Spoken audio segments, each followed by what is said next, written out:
দুই নাম্বার করণীয়, ধীরস্থির ভাবে তারাবির সালাতগুলো যেন আমরা আদায় করি।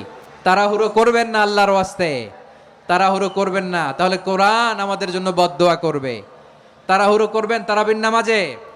তারাবির নামাজ সালাতুত তারাবিহ মানে বিশ্রামের নামাজ, আর আমরা পড়ি সলাতুল কিতার, রেলগাড়ির মতো নামাজ। না, এরকম করবেন না। ইমাম সাহেবদেরকে আশ্বস্ত করুন যে ইমাম সাহেবরা আমরা পিছনে আসি আপনাদের সাথে, আপনি আস্তে আস্তে পড়েন, তার তিলের সাথে পড়েন, ধীরস্থির ভাবে তারাবির সালাত পড়বেন। সারা বছর এই সুযোগ হয় না দাঁড়িয়ে কোরআন শোনার, এরকম আয়োজন ব্যবস্থাপনা সারা বছর আর আমরা পাই বলেন তো না। তারাবির সালাতের রাকাত বিতর্ক এড়িয়ে চলুন, রাকাত নিয়ে বিতর্ক করবেন না।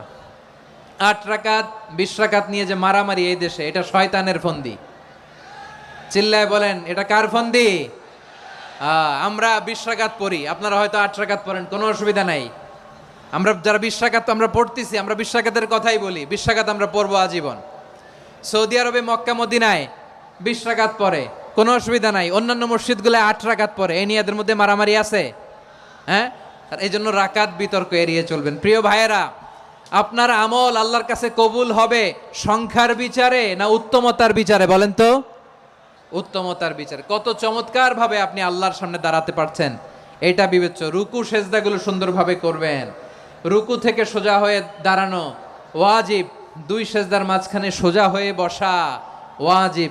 এই তাদিলুল আরকান বাদ দিলে হানাফি মাযহাব মতে সৌ সেজদা দিতে হবে, অন্য মাযহাব মতে নামাজই হবে না আপনার।